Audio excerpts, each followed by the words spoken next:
Good morning class. আশা করি তোমরা সকলে খুব ভালো আছো। আমি তোমাদের জিওগ্রাফির সুমন স্যার।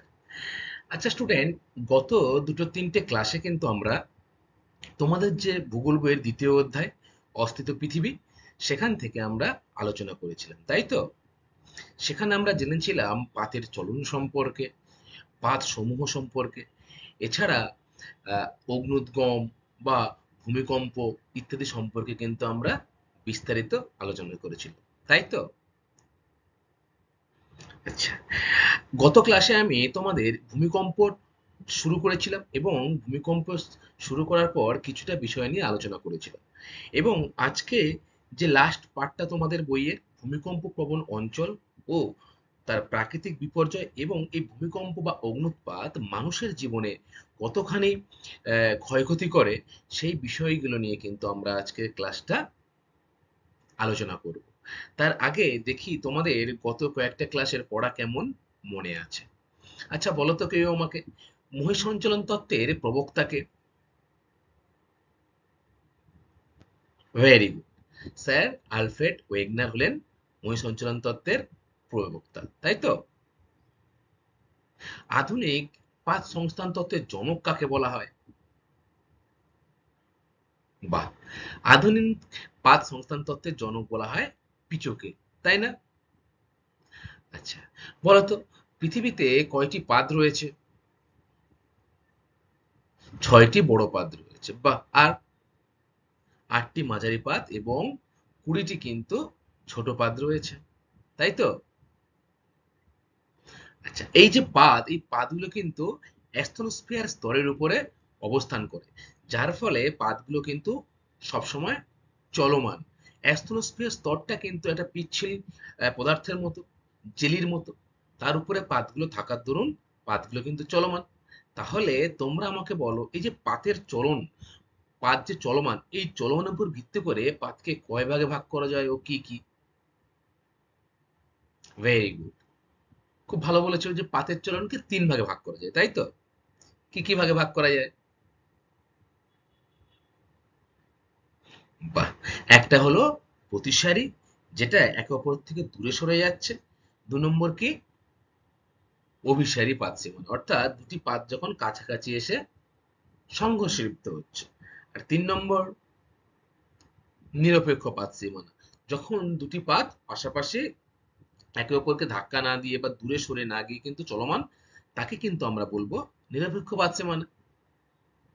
আচ্ছা, তোমরা অগ্নুদ্গমটাও নিশ্চয়ই পড়েছো। তাহলে বলো তো, এই যে আগ্নেয়গিরি, আগ্নেয়গিরিকে কয় ভাগে ভাগ করা যায় এবং কি কি? আগ্নেয়গিরির শ্রেণী বিভাগ, একেও কিন্তু 3 ভাগে ভাগ করা যায়, তাই না? কি কি মনে আছে বলো তো? ভেরি গুড, সক্রিয়, সুপ্ত আর মৃত আগ্নেয়গিরি। আচ্ছা, বলো তো দুটো মৃত আগ্নেয়গিরির উদাহরণ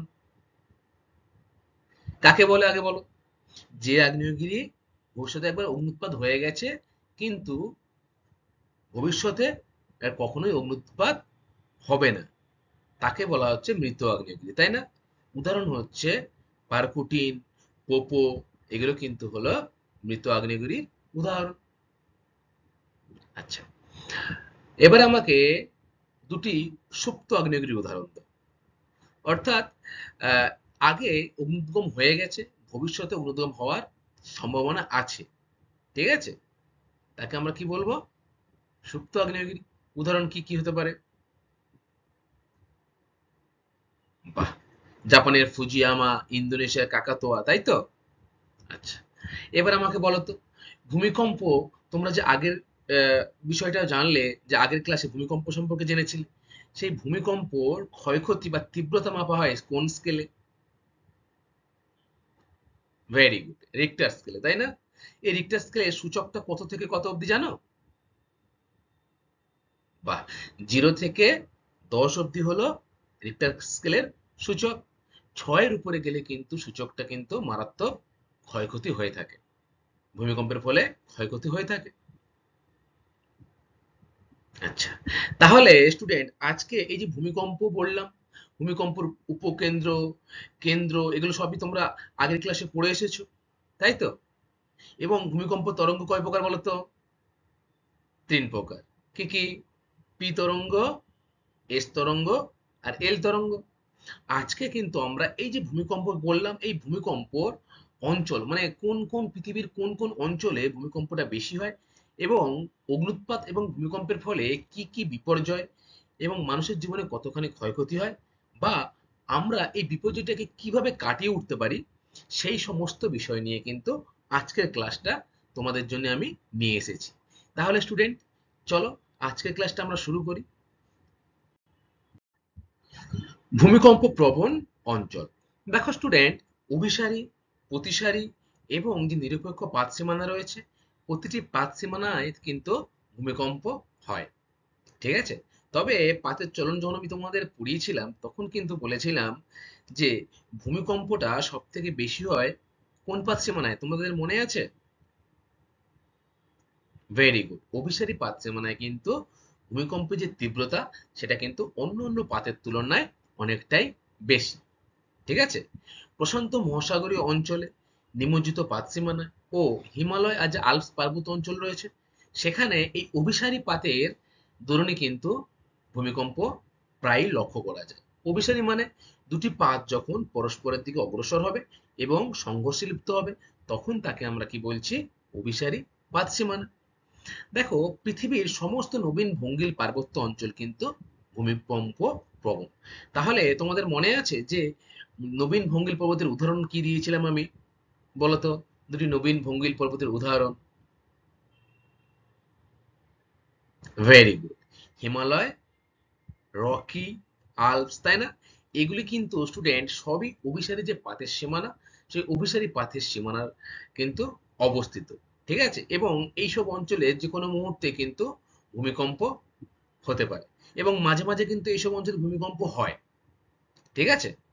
আচ্ছা, আমাকে বলো তো যে তুমি তো নবীন দুটো ভঙ্গিল পর্বতের নাম বললে, প্রাচীন মনে আছে তোমাদের? প্রাচীন ভঙ্গিল পর্বতের কি উদাহরণ দিয়েছিলাম? বাহ, ভেরি গুড। আরাবল্লী, যেটি ভারতবর্ষে অবস্থিত, আর উরাল রয়েছে, অ্যাপিলেশিয়ান রয়েছে, তাই না? এই যে পর্বতগুলি কিন্তু বর্তমানে কিন্তু ক্ষয়জাত পর্বতের সৃষ্টি হচ্ছে, অর্থাৎ দিনের পর দিন কিন্তু পর্বতগুলো ক্ষয়প্রাপ্ত হচ্ছে। হুম। তাহলে প্রাচীনগুলো ক্ষয়প্রাপ্ত হচ্ছে, আর নবীন ভূমির পর্বতগুলো কিন্তু দিনের পর দিন এখনো তাদের উচ্চতা বৃদ্ধি করছে। ঠিক আছে? এরপরে দেখবো আমরা পৃথিবীর প্রধান দুটি ভূমিকম্প প্রবণ অঞ্চল কি জানো স্টুডেন্ট? একটি হলো প্রশান্ত মহাসাগরীয় বলয়, আরেকটি হলো মধ্য মহাদেশীয় বলয়। তোমরা আগেই জেনেছো অগ্ন্যুৎপাত পড়ার সময় বা আগ্নেয়গিরি পড়ার সময় যে এই প্রশান্ত মহাসাগরীয় আগ্নেয় বলয়ে কিন্তু পৃথিবীর বেশিরভাগ সক্রিয় যে আগ্নেয়গিরি সেগুলো কিন্তু অবস্থান করছে। অর্থাৎ প্রশান্ত মহাসাগরকে ঘিরে, অর্থাৎ প্রশান্ত মহাসাগরের চারিদিকে কিন্তু এই অগ্ন্যুৎপাত বা আগ্নেয়গিরিগুলো রয়েছে, সক্রিয় আগ্নেয়গিরি।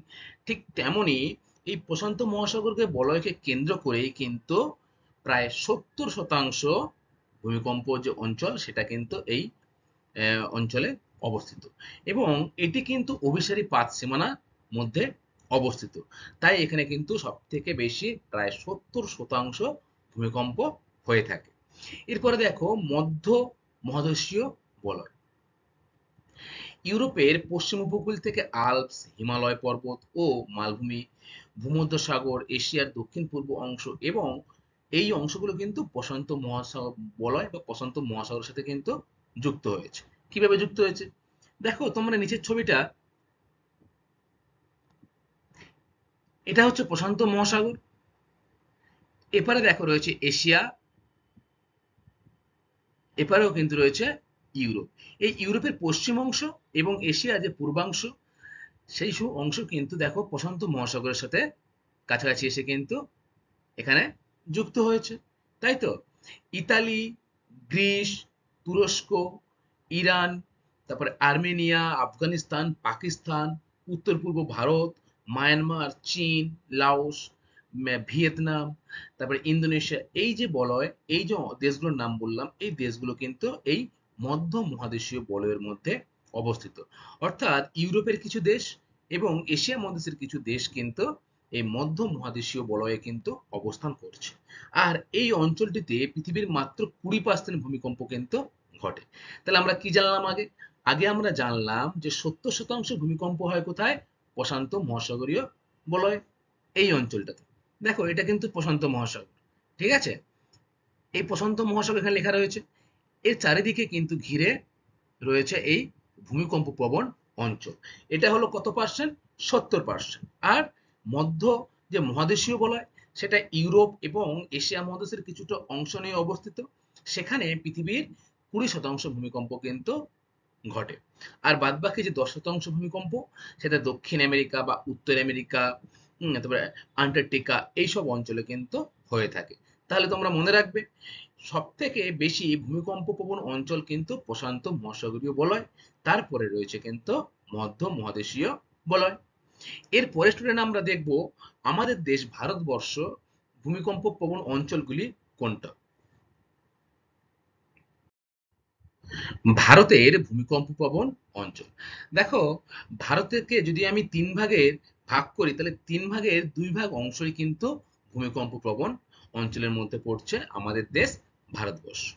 ভূমিকম্প প্রবণতার বিচারে ভারতকে কিন্তু 5টি অঞ্চলে ভাগ করা যায়। সেটি কি কি? দেখো এই 5টি অঞ্চলের ভাগগুলি কিন্তু হলো এই যে এই ছবিটা দেখো তোমরা বুঝতে পারবে। এই যে 5টা অংশ ভাগ করেছে, একটি অতি ঝুঁকি কম, আরেকটা রয়েছে কম ঝুঁকিপ্রবণ, আরও রয়েছে মাঝারি ঝুঁকিপ্রবণ, আর একটা রয়েছে অতীব ঝুঁকিপ্রবণ অঞ্চল।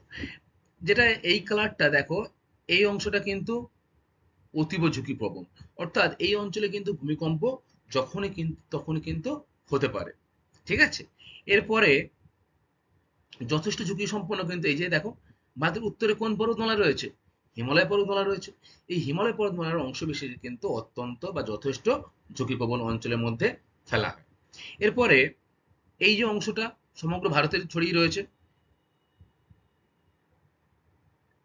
এই কালারটা যে অংশগুলোর মধ্যে পড়ছে সেগুলো কিন্তু হলো মাঝারি ঝুঁকি সম্পন্ন। আর এই হলুদ কালার যেটা তোমরা দেখতে পাচ্ছ স্টুডেন্ট, এটি হলো কম ঝুঁকি প্রবণ অঞ্চল, ঠিক আছে? আর সবুজ কালারটা অতি কম ঝুঁকি প্রবণ, মানে ভূমিকম্প প্রায় হয় না বললেই কিন্তু চলে। তবে ভারতের ভূমিকম্প বলয়কে কিন্তু প্রধান 2টি ভাগে ভাগ করা যায়। কয় ভাগে ভাগ করা যায়? 2 ভাগে। কি কি? হিমালয় পার্বত্য অঞ্চল এবং গঙ্গা ব্রহ্মপুত্র উপত্যকার অঞ্চল। অর্থাৎ ভারতের উত্তরের দিকে যে হিমালয় পার্বত্য অঞ্চল রয়েছে, সেই হিমালয় পার্বত্য অঞ্চলকে কেন্দ্র করেই কিন্তু গড়ে উঠেছে একটি ভূমিকম্প প্রবণ অঞ্চল। তোমরা আগেই জেনেছো যে এই হিমালয় পার্বত্য অঞ্চল কিন্তু অভিসারী পাতসীমানায় গঠিত, তাই তো?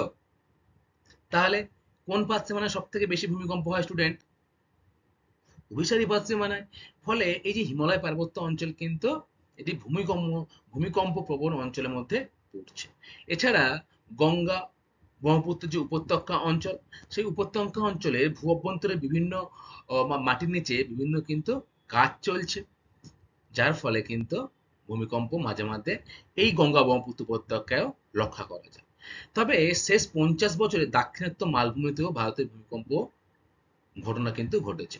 দাক্ষিণাত্য মালভূমি যেখানে কৃষ্ণ মৃত্তিকা পাওয়া যায়, লাভা ঘটিত মালভূমি আমরা বলে থাকি। তোমরা অগ্নুৎপাত পড়ার সময় পড়েছিলে যে দাক্ষিণাত্য মালভূমি কিন্তু লাভা ঘটিত মালভূমি দ্বারা সৃষ্টি হয়েছে, তাই সেখানকার মাটি কিন্তু খুবই উর্বর, তাই তো? এই দাক্ষিণাত্য মালভূমি অঞ্চলে কিন্তু 50 বছর, লাস্ট 50 বছরে কিন্তু ভূমিকম্পর ঘটনা ঘটে চলেছে। দেখো এই যে অংশটা, এইখানে কিন্তু দাক্ষিণাত্য মালভূমিটা কিন্তু রয়েছে। এখানে কিন্তু ভূমিকম্প যে ঝুঁকিটা সেটা কিন্তু অত্যন্ত কম, তারপরেও কিন্তু ভূমিকম্প হয়ে চলেছে। লাস্ট 50 বছরে কিন্তু এখানে দাক্ষিণাত্য মালভূমি অঞ্চলে কিন্তু ভূমিকম্প হয়েছে। আচ্ছা, এবারে আমরা ভারতবর্ষে যে দুটো প্রধান বলয় দেখলাম, কি কি? একটা হিমালয় পার্বত্য অঞ্চল এবং দ্বিতীয়টি কি? গঙ্গা ব্রহ্মপুত্র উপত্যকা এই অঞ্চল দুটি। এই অঞ্চল দুটি সম্পর্কে কিন্তু এবার আমরা একটু বিস্তারিত আলোচনা করব। প্রথমে আমরা দেখব হিমালয় পার্বত্য অঞ্চল। দেখো তোমরা এই ছবিটা, এখানে এই যে ভারতবর্ষ, তার নিচে রয়েছে ইন্ডিয়ান প্লেট, আর উপরের দিকে ইউরেশিয়ান প্লেট রয়েছে। এই দুটি পাতের কিন্তু অভিসারী সংঘর্ষের ফলে এই মাঝখানের যে অংশটা সেটা কিন্তু হিমালয় পর্বতের সৃষ্টি হয়েছে, ঠিক আছে? তাই ভারতের উত্তর প্রান্তে হিমালয় ও উত্তর পূর্বের পার্বত্য অঞ্চলে কোন কোন অঞ্চল? জম্মু কাশ্মীর, উত্তরাখণ্ড, হিমাচল প্রদেশ, সিকিম, উত্তরবঙ্গ, অরুণাচল প্রদেশ, মেঘালয়, মিজোরাম, মণিপুর, ত্রিপুরার বেশ কিছু অংশ কিন্তু ভারতের সর্বাধিক ভূমিকম্প প্রবণ অঞ্চল। তা তোমরা মনে রাখবে, ভারতের উত্তর দিকে কিন্তু সর্বাধিক ভূমিকম্প প্রবণ অঞ্চল। দেখো, এর কারণ যদি আমি বলি, এই যে অঞ্চলটাতে কিন্তু একসময় তেথিস সাগর বলে একটা সাগর ছিল। তোমরা ভুঙ্গিল পর্বত সৃষ্টির কারণ জেনেছিলে, জেনেছিলে তো? ঠিক সেই কারণেই কিন্তু এই হিমালয় পার্বত্য অঞ্চলটা সৃষ্টি হয়েছিল। তেথিস সাগর ছিল, এর তলায় ইন্ডিয়ান প্লেট আর ইউরেশীয় প্লেটগুলো দুটি পাত ছিল। এই যে তেথিস সাগরের মাঝখানের পলি, এই পলিটা কিন্তু দুটি পাতের প্রবল চাপে ভাঁজ খেয়ে উপরে উঠে কিন্তু হিমালয় পর্বতের সৃষ্টি হয়েছে। এখানে মাঝে মাঝে ভূমিধস, হিমানী সম্প্রপাতের ঘটনা কিন্তু ঘটে চলেছে। কোথায় কোথায় হয় দেখো, অসমে কিন্তু এই ভূমিধসের বা হিমানী সম্প্রপাত ইত্যাদি, চ্যুতি সৃষ্টি ইত্যাদি কিন্তু লক্ষ্য করা যায়। এছাড়া চামেলি, উত্তর কাশী ইত্যাদি অঞ্চল কিন্তু প্রচন্ড পরিমাণে কিন্তু ভূমিকম্প প্রবণ অঞ্চল। আচ্ছা, তাহলে আমরা কি জানলাম স্টুডেন্ট? আমরা জানলাম যে হিমালয় পার্বত্য অঞ্চলে ভূমিকম্প বেশি হয়, এবং এটাও জানলাম যে কেন হয়, তাই তো? দুটি অভিসারী পাতের সংঘর্ষের ফলে। আচ্ছা, এরপরে আমরা জানবো সিন্ধু গঙ্গা সমভূমি অঞ্চলের ভূমিকম্প প্রবণতা। এটি ভারতের মাঝারি ভূমিকম্প প্রবণ অঞ্চল, অর্থাৎ আগে যেটা আমরা জানলাম সেটা কিন্তু যথেষ্ট বেশি ভূমিকম্প প্রবণ অঞ্চল। আর এটা কিন্তু যেটা সিন্ধু গঙ্গা ব্রহ্মপুত্র যে অববাহিকা অঞ্চল, সেই অববাহিকা অঞ্চলে কিন্তু ভূমিকম্পটা একটু কম হয়, মাঝারি ধরনের হয়।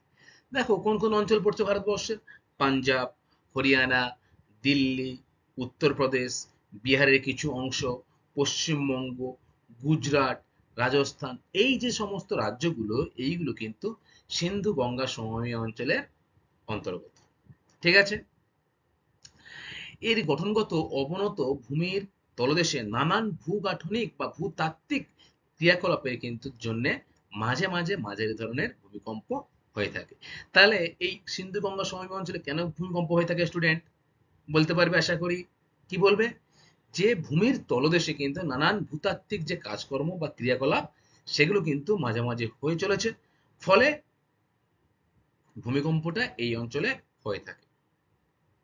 কোথায় কোথায় কবে ভূমিকম্প হয়েছে দেখো, দিল্লিতে 1720 খ্রিস্টাব্দে কিন্তু ভূমিকম্প হয়েছে, কলকাতাতে 1737 খ্রিস্টাব্দে ভূমিকম্প হয়েছে, বিহারে 1934, তারপরে 1988 সালে কিন্তু এই মাঝারি ধরনের ভূকম্পন লক্ষ্য করা গেছে।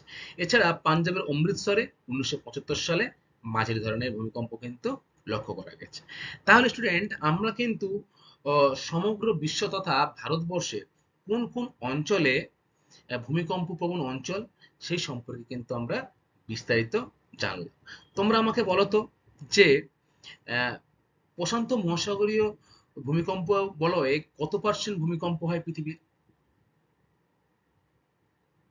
ভেরি গুড, 70% ভূমিকম্প হয় কিন্তু এই প্রশান্ত মহাসাগরীয় বলয়ে, তাই তো? আচ্ছা, এবারে বলো তো, মধ্য যে মহাদেশীয় বলয়, যেখানে ইউরোপ এবং এশিয়ার বেশ কিছু দেশ রয়েছে, সেখানে ভূমিকম্পের প্রবণতা কত শতাংশ?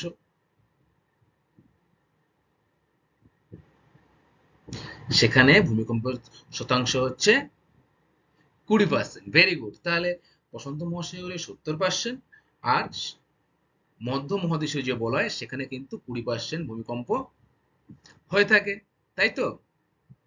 আচ্ছা, বলো তো স্টুডেন্ট, ভারতের যে ভূমিকম্প বলয়, সেটাকে কয় ভাগে ভাগ করা যায় ও কি কি? দুই ভাগে ভাগ করা যায়, কি কি?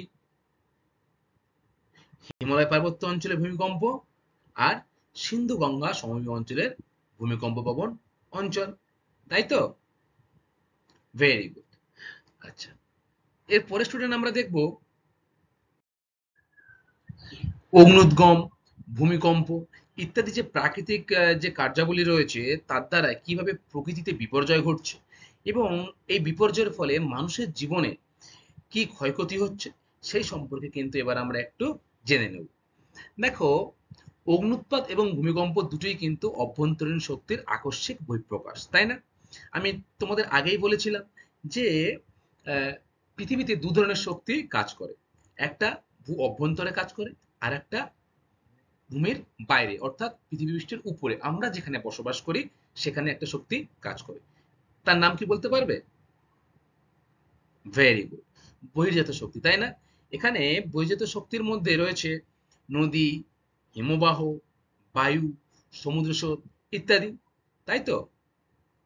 আর অন্তর্জাত প্রক্রিয়াগুলি কি কি, বা যেটা ভূ-অভ্যন্তরের মধ্যে হচ্ছে, সেই প্রক্রিয়া দুটি কিন্তু হলো অগ্ন্যুৎপাত এবং ভূমিকম্প। এই দুটি কিন্তু একটা আকস্মিক ঘটনা, ঠিক আছে?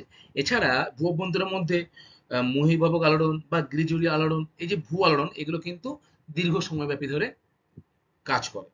তবে আকস্মিকভাবে কাজ করে অগ্ন্যুৎপাত এবং ভূমিকম্প। এর ফলে একদিকে যেমন পৃথিবীর ভূপ্রকৃতি জলবায়ুর বড় ধরনের পরিবর্তন হতে পারে, সম্পত্তি ধ্বংস হয়ে বিপর্যয়ও কিন্তু ঘটতে পারে। দেখো স্টুডেন্ট, এই যে অগ্ন্যুৎপাত ভূমিকম্প, এর কিন্তু আমরা আগাম কোনো সতর্কতা পাই না, হঠাৎ হয়ে যায়, তাই না? আমরা কি পাই যে আজকে এই সময়ে ভূমিকম্প হবে? জানতে পারি? জানতে পারি না। যেমন আমরা আবহাওয়া দপ্তর থেকে জানতে পারি যে একটি ঘূর্ণিঝড় আসছে, আগামী দুদিন আকাশ মেঘলা থাকবে, ভারী বৃষ্টি হবে, জানতে পারি তো? কিন্তু এটি পৃথিবীর এই যে আকাশ মেঘলা থাকবে, বৃষ্টি হবে, এইগুলো কিন্তু পৃথিবীর বহির্জাত শক্তি, বাইরের শক্তি, তাই কিন্তু আমরা জানতে পারছি। পৃথিবীর অভ্যন্তরে এই অগ্ন্যুৎপাত ভূমিকম্প এগুলো কিন্তু আমরা জানতে পারি না। ফলে কি কি ক্ষতি হচ্ছে? ভূপ্রকৃতির পরিবর্তন হয়ে যাচ্ছে, জলবায়ুর পরিবর্তন হচ্ছে, এছাড়া সম্পত্তি, মানুষের যে সম্পত্তি সেটি কিন্তু ব্যাপকভাবে বিপর্যয় ঘটতে পারে। আবার পৃথিবীর অনেক আগ্নেয়গিরি সংলগ্ন অঞ্চল অত্যন্ত জনবহুল। দেখো, আগ্নেয়গিরির পাশাপাশি অনেক অঞ্চল আছে যেগুলো কিন্তু অসংখ্য জনবসতি বাস করে। সেখানে আগ্নেয় যে ভস্ম, লাভা থেকে উর্বর মাটি কিন্তু তৈরি হয়, যা কৃষিকাজের জন্য খুবই উপযুক্ত। এরকমই একটি কিন্তু উদাহরণ আমাদের দেশেও রয়েছে, ঠিক আছে? আমাদের দেশে কি রয়েছে? দাক্ষিণাত্য মালভূমি রয়েছে না, যেটি লাভা গঠিত মালভূমি, এবং এখানে কৃষ্ণ মৃত্তিকার জন্য চাষবাস, শাকসবজি সবই কিন্তু কি হয়? খুব ভালো হয়, তাই তো? তাহলে তোমরা কি জানলে? জানলে যে আগ্নেয়গিরি সংলগ্ন অঞ্চল কিন্তু অনেক সময় জনবহুল হয়। কেন? সেখানকার মাটিটা উর্বরতা হয়। মাটি উর্বর হয় কেন? মাটি উর্বরের কারণ হলো এই যে আগ্নেয় যে ভস্ম, আগ্নেয়গিরি থেকে নির্গত যে ভস্ম, লাভা, সেগুলি কিন্তু মাটির সাথে মিশে কিন্তু মাটিটাকে যথেষ্ট উর্বর করে। আর আমাদের ভারতবর্ষের দাক্ষিণাত্য মালভূমি উর্বর কৃষ্ণ মৃত্তিকা কিন্তু লক্ষ্য করা যায়, তাই তো? যা চাষবাসের জন্য খুবই উপযুক্ত। আগ্নেয়গিরি অধ্যুষিত অঞ্চলে উষ্ণ প্রস্রবণ, গাইজার থেকে অনেক সময় মূল্যবান রত্ন, খনিজও কিন্তু পাওয়া যায়। যেমন পৃথিবীর অভ্যন্তর থেকে অগ্নুৎপাত যখন বাইরে বেরিয়ে আসে, তখন সেখান থেকে কিন্তু অনেক মূল্যবান রত্ন, খনিজও কিন্তু পাওয়া যায়। তেমনি উষ্ণ প্রস্রবণও কিন্তু এই আগ্নেয়গিরির দ্বারা হয়ে থাকে। বলতো, পশ্চিমবঙ্গের এটি উষ্ণ প্রস্রবণ কোথায় তুমি লক্ষ্য করেছো? ভেরি গুড, পশ্চিমবঙ্গের উষ্ণ প্রস্রবণ রয়েছে কিন্তু বক্রেশ্বরে, তাই তো? দেখো, সম্প্রতি কিন্তু দক্ষিণ আফ্রিকায় কিম্বার্লির হীরের খনি আবিষ্কার হয়েছে, যেটা কিন্তু এই অগ্নুৎপাতের ফলে কিন্তু আবিষ্কৃত করা সম্ভব হয়েছে, ঠিক আছে? এটাও কিন্তু তোমরা মনে রাখবে। এবারে চলো দেখি আমরা যে ভূমিকম্প, এই ভূমিকম্পের ফলে মানুষের জীবনে কি কি ক্ষয়ক্ষতি হয়। স্টুডেন্ট, ভূমিকম্পের ফলাফল আমাদের কিন্তু জানতে হবে, ঠিক আছে? দেখো, অন্যান্য প্রাকৃতিক বিপর্যয়ের মতো ভূমিকম্পের কিন্তু আমরা আগাম সতর্কতা পাই না, এটা আমরা একটু আগেই জানলাম। ফলে আমরা যেহেতু আগাম সতর্কতা পাই না, ফলে ক্ষয়ক্ষতির পরিমাণটা কিন্তু অনেকটা বেড়ে যায়, তাই না? আমরা যদি আগাম জানতে পারতাম এখন ভূমিকম্প হবে, তাহলে আমরা কিন্তু আমাদের প্রয়োজনীয় জিনিসগুলো নিয়ে একটা নিরাপদ স্থানে চলে যেতাম, তাই তো? আমরা যেহেতু এর আগাম সতর্কতা জানতে পারি না, তাই ক্ষয়ক্ষতির পরিমাণ কমানোর থেকে বা ক্ষয়ক্ষতির পরিমাণ কমানোর কোনো আমাদের সুযোগ থাকে না। দেখো, কি কি ক্ষয়ক্ষতি হতে পারে। আকস্মিক ভূমিকম্পে ঘরবাড়ি ভেঙে যাচ্ছে, প্রচুর মানুষ কিন্তু চাপা পড়ে, ঘরবাড়ি চাপা পড়ে কিন্তু মারা যায়। দেখো তোমরা উপরের ছবিটা, প্রথম ছবিটা দেখো, ভূমিকম্পের ফলে কিন্তু দেখো বহুতলগুলো কিন্তু দেখো ধসে গেছে, তাই না? এর ফলে এর মধ্যে যারা থাকছিল বা এর মধ্যে যারা ছিল তারা কিন্তু অনেক সময় তাদের প্রাণহানি ঘটতে পারে, মানে মারা যেতে পারে, তাই তো? তাহলে তোমরা বুঝতেই পারছো এর কিন্তু আহ, কোনো আগাম সতর্কবার্তা আমরা পাই না। আচ্ছা, এরপরে 2 নম্বর দেখো, বড় বড় ধস ফাটল তৈরি হওয়ায় পরিবহন ও যোগাযোগ ব্যবস্থা কিন্তু সম্পূর্ণভাবে নষ্ট হয়ে যায়। দেখো আমাদের যে হিমালয় পার্বত্য অঞ্চল, যেটা তোমাদের আমি বললাম, সেখানে কিন্তু প্রায়শই ভূমিকম্প হয়, ফলে রাস্তাঘাট কিন্তু ব্যাপকভাবে ক্ষয়ক্ষতি হয় এবং ঘরবাড়ি ও ক্ষয়ক্ষতি হয়। তোমরা পাহাড়ি অঞ্চলে কেউ ঘুরতে গেছো? দেখেছো রাস্তা কিন্তু ধসে যায়, আবার বেশিরভাগ ঘরবাড়ি দেখবে কাঠের হয়, তাই না? কেন বলো তো? কারণ এই অঞ্চলগুলো ভূমিকম্প প্রবণ অঞ্চল, কাঠের বাড়ি যদি ভেঙে যায় সেটাকে আবার পুনরায় নির্মাণ করা সহজ, তাই তো? দেখো এখানে রাস্তা ধসে গেছে পাহাড়ি অঞ্চল, আর আমাদের ভারতের হিমালয় পার্বত্য অঞ্চলে এই পাহাড়ি অঞ্চল লক্ষ্য করা যায় ভূমিকম্প প্রবণ অঞ্চলটা, কারণ সেখানে অভিসারী পাতের সীমানা রয়েছে। আচ্ছা, এরপরে দেখো 3 নম্বর, বড় জলাধারের চাপে ভূমিকম্প হলে বাঁধ ভেঙে জলাধারের জল বেরিয়ে গিয়ে কিন্তু সংলগ্ন পাশাপাশি যে অঞ্চল সেখানে কিন্তু হঠাৎ বন্যার সৃষ্টি হয়। দেখো এর মধ্যে সাম্প্রতিক ঘটনা যদি আমি বলি, এই যে জলাধারের চাপে ভূমিকম্প হয়েছে সেটা হলো মহারাষ্ট্রের কয়না জলধার। সেখানে নদীর যে স্বাভাবিক গতিধারা তার উপরে কিন্তু বাঁধ দেওয়া হয়েছে, ফলে এই যে নদীর যে জলের যে চাপে ভূপৃষ্ঠের তলায় যে তোমার পাত রয়েছে সেই পাতের উপর প্রচন্ড চাপের সৃষ্টি হয়। চাপের সৃষ্টি হওয়ার ফলে কিন্তু ভূমিকম্প হয়, অর্থাৎ আমাদের যে ভূমিভাগ মাটি কিন্তু কেঁপে ওঠে। এর ফলে জল যে ছিল সেই জলটা কিন্তু বাঁধ ছাপিয়ে আশেপাশের অঞ্চলে চলে যায় এবং ভয়াবহ বন্যার কিন্তু সৃষ্টি হয়। তাহলে তোমরা বুঝতে পারলে যে কিভাবে নদীর স্বাভাবিক গতিপথের উপরে বাঁধ দেওয়ার মাধ্যমেও কিন্তু ভূমিকম্প হতে পারে। আর এটি কিন্তু মনুষ্য সৃষ্ট কারণ। ভূমিকম্পের কারণ তোমরা পড়ার সময় জেনেছিলে, ভূমিকম্পের কারণ কিছুটা হয় প্রাকৃতিক কারণে, বেশিরভাগ 95% প্রাকৃতিক কারণ, এবং যে বাদবাকি 5% সেটা কিন্তু আমাদের অর্থাৎ মানুষের নানাবিধ অপকর্মের ফলেই কিন্তু হয়ে থাকে। পরিবেশকে দিনের পর দিন আমরা কি করছি? অস্বাস্থ্যকর পরিবেশের দিকে তুলে নিয়ে যাচ্ছি, ফলে প্রকৃতিও কিন্তু আমাদের সাথে তার সুবিচার করছে না। আচ্ছা, এরপরে দেখি আর কি কি ফলাফল রয়েছে।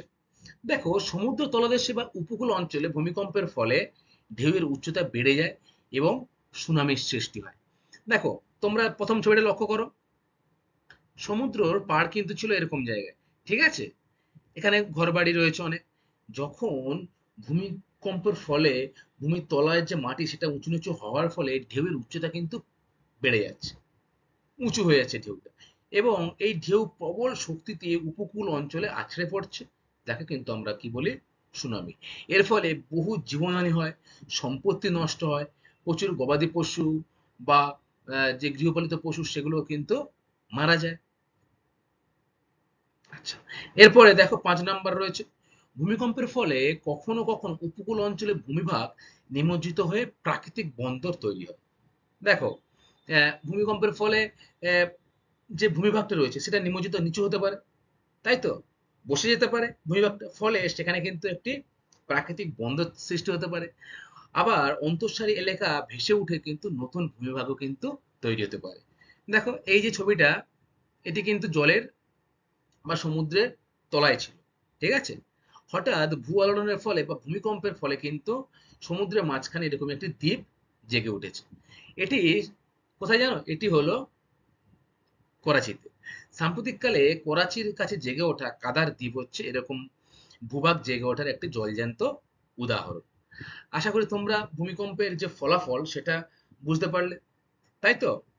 পৃথিবীব্যাপী যে জনসংখ্যা বৃদ্ধি হচ্ছে, অপরিকল্পিত নগরায়ন হচ্ছে, এছাড়া রাস্তাঘাট নির্মাণ হচ্ছে, বাঁধ দেওয়া হচ্ছে নদীতে, জলাধার নির্মাণ হচ্ছে, অবৈধ খনন হচ্ছে, ইত্যাদি যে কাজগুলো সেগুলো কি মনুষ্যসৃষ্ট কাজ, তাই না? জনসংখ্যা বৃদ্ধি মনুষ্যসৃষ্ট কাজ। অপরিকল্পিত নগরায়ন, যেখানে সেখানে বহুতল বাড়ি গড়ে উঠছে, তাই না?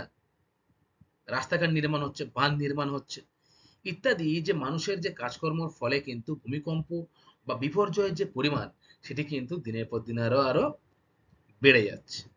ঠিক আছে?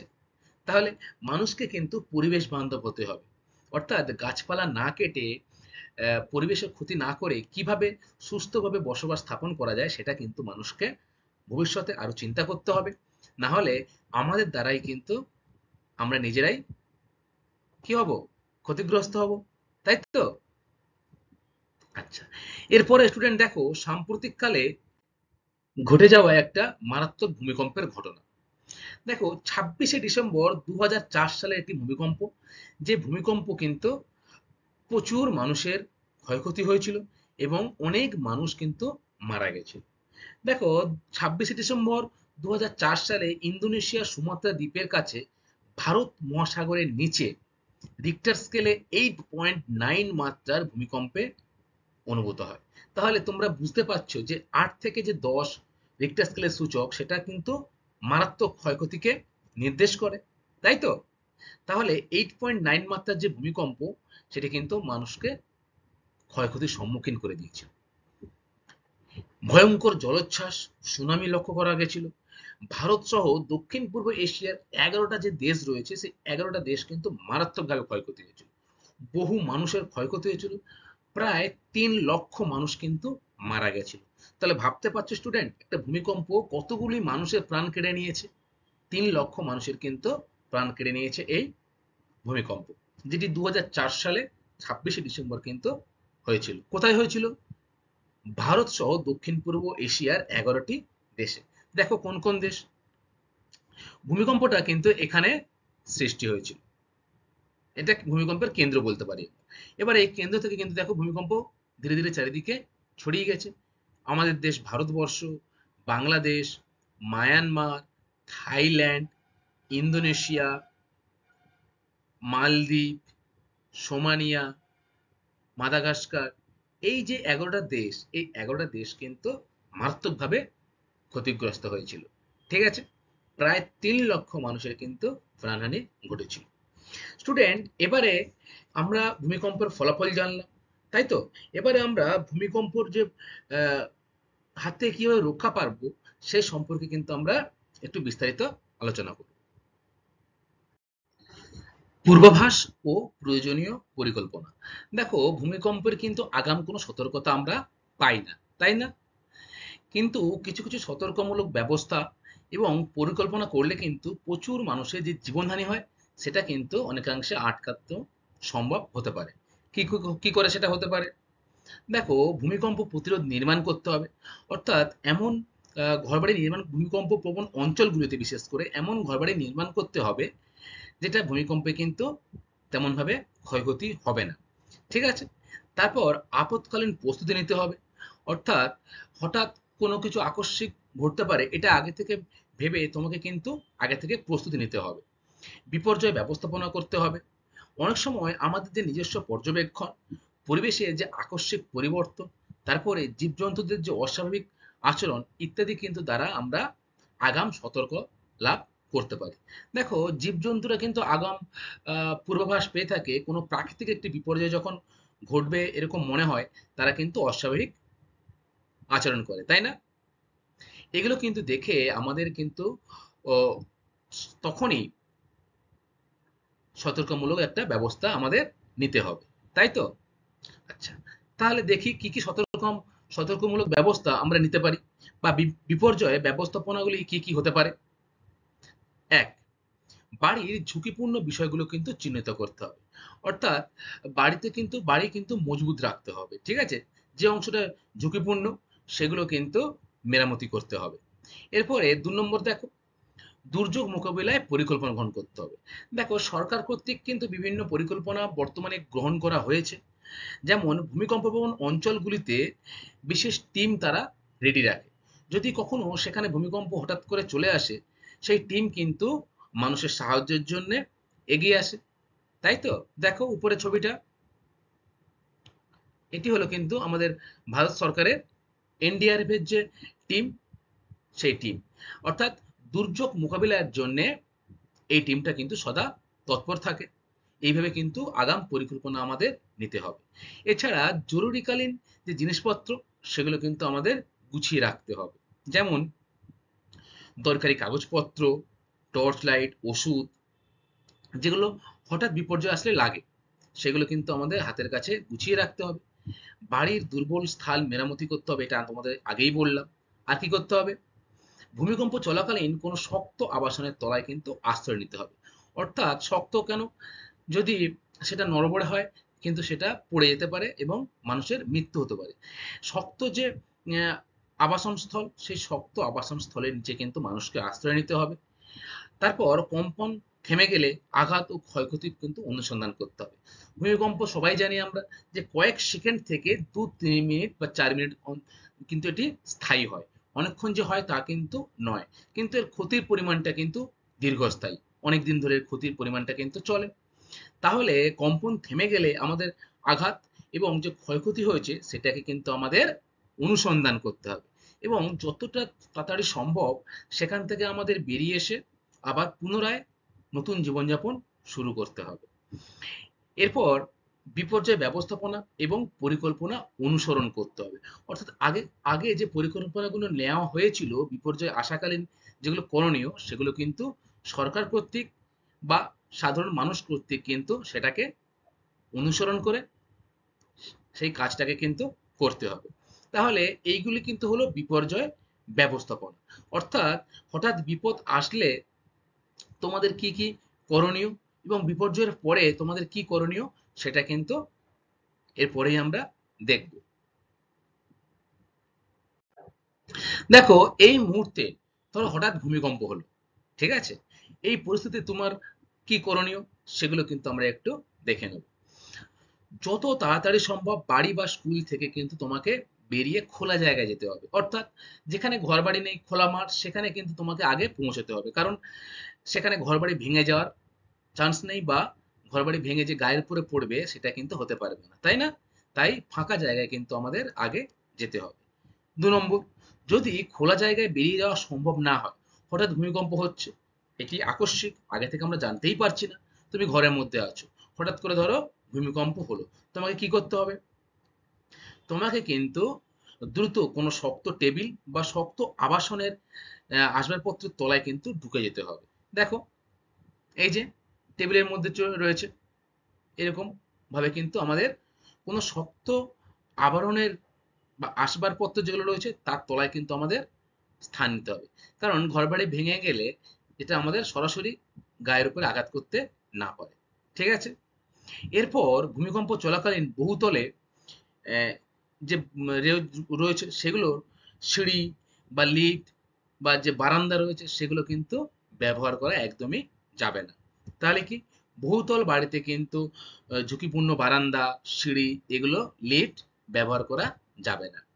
তারপরে বাড়ি থেকে বেরোনোর আগে আগে তোমাকে প্রয়োজনীয় যে জিনিসপত্র সেগুলো কিন্তু সঙ্গে তোমাকে নিতে হবে। যেমন তোমার গুরুত্বপূর্ণ কাগজপত্র, ওষুধ ইত্যাদি জিনিসগুলো কিন্তু, টাকা পয়সা, এইগুলো কিন্তু তোমাদের নিয়ে তাড়াতাড়ি যথাসম্ভব ফাঁকা স্থানে বেরিয়ে যেতে হবে। অথবা তুমি যদি ফাঁকা স্থানে বেরোতে না পারো, তোমাকে কোনো শক্ত টেবিল বা কোনো আসবাবপত্র যে শক্ত যেগুলো সেগুলোর তলায় কিন্তু আশ্রয় নিতে হবে। তাহলে আশা করি তোমরা ভূমিকম্প প্রবণ অঞ্চল এবং ভূমিকম্প বিপর্যয় ব্যবস্থাপনা বুঝতে পেরেছো। তোমাদের এই যে অস্তিত্ব পৃথিবীর চ্যাপ্টারটা এখানেই শেষ হয়েছে। ঠিক আছে? আশা করি তোমরা পুরো ক্লাসটা আমার বুঝতে পেরেছো। এবারে আমি তোমাদের জন্য কিছু প্রশ্ন তৈরি করেছি যেগুলো কিন্তু পরীক্ষার জন্য খুবই গুরুত্বপূর্ণ। সেগুলো চলো একটু আমরা চট করে দেখে নিই। কয়েকটি গুরুত্বপূর্ণ প্রশ্ন। প্রথম প্রশ্ন দেখো স্টুডেন্ট, সাম্প্রতিক করাচির কাছে জেগে ওঠা দ্বীপের নাম কি? বলো। সাম্প্রতিককালে করাচির কাছে জেগে ওঠা দ্বীপের নাম ভেরি গুড, কাদার দ্বীপ, তাই তো? আচ্ছা। 2 নম্বর দেখো, পৃথিবীর কত শতাংশ ভূমিকম্প হয় প্রশান্ত মহাসাগরীয় ভূমিকম্প বলয়ে? অর্থাৎ প্রশান্ত মহাসাগরকে ঘিরে তার চারিদিকে যে ভূমিকম্প বলয় রয়েছে সেখানে পৃথিবীর কত শতাংশ ভূমিকম্প হয়? ভেরি গুড, 70% ভূমিকম্প কিন্তু এই অঞ্চলে হয়ে থাকে, তাই তো? এরপরে দেখো 3 নম্বর প্রশ্ন, মধ্য মহাদেশীয় যে বলয়, সেই বলয়ে পৃথিবীর কত শতাংশ ভূমিকম্প ঘটে? প্রশান্ত মহাসাগরে কিন্তু 70%, আর মধ্য মহাদেশীয় বলয়ে কিন্তু 20% ভূমিকম্প কিন্তু ঘটে, যেটি এশিয়ার বেশ কিছু দেশ এবং ইউরোপের বেশ কিছু দেশ কিন্তু এই মধ্য মহাদেশীয় বলয়ের মধ্যে অবস্থিত, তাই তো? আচ্ছা, এরপরে দেখো কিম্বার্লির হীরের খনি কোথায় অবস্থিত?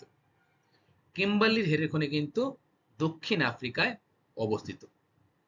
আচ্ছা, 5 নম্বর দেখো ভারতের প্রধান দুটি ভূমিকম্প বলয় কি কি বলে ফেলো। ভারতের উত্তর পূর্বাংশে কি রয়েছে? হিমালয় পার্বত্য অঞ্চল।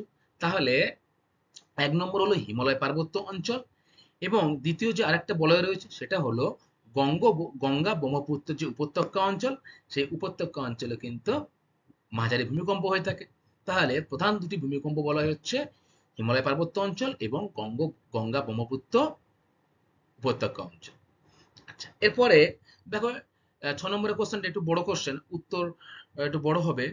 এটি তোমাদের পরীক্ষায় 3 নম্বর বা 4-5 নম্বরে আসতেই পারে। ভূমিকম্পের ফলাফল আলোচনা করো, অর্থাৎ ভূমিকম্পের ফলে কি কি ক্ষয়ক্ষতি হয় সেটা তোমাদের আলোচনা করতে হবে। রাস্তাঘাট ধসে যায়, যোগাযোগ ব্যবস্থা বিচ্ছিন্ন হয়ে যায়, বিদ্যুৎ ব্যবস্থা বিচ্ছিন্ন হয়ে যায়, প্রচুর মানুষের প্রাণহানি ঘটে, তাই তো? নতুন নতুন দ্বীপের সৃষ্টি হতে পারে, ধস নামতে পারে, তাই না? এইগুলো কিন্তু তোমাদের আলোচনা করতে হবে।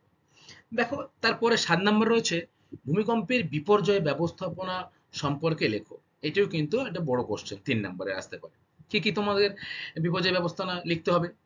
লিখতে হবে বাড়ির ঝুঁকিপূর্ণ যে দিকগুলো বা বিষয়গুলো সেগুলো চিহ্নিতকরণ করা, এরপর দুর্যোগ মোকাবিলার পরিকল্পনা করা, জরুরিকালীন যে কাগজপত্র বা জিনিসপত্র সেগুলো হাতের কাছে গুছিয়ে রাখা, এবং ভূমিকম্পের সময় শক্ত টেবিল চেয়ার বা আসবাবপত্র যেগুলো তোমাদের বাড়িতে রয়েছে তার তলায় স্থান নেওয়া, কম্পন থেমে গেলে আঘাত ও ক্ষয়ক্ষতি অনুসন্ধান করা, এগুলি কিন্তু সবই হলো ভূমিকম্পের বিপর্যয় ব্যবস্থাপনা।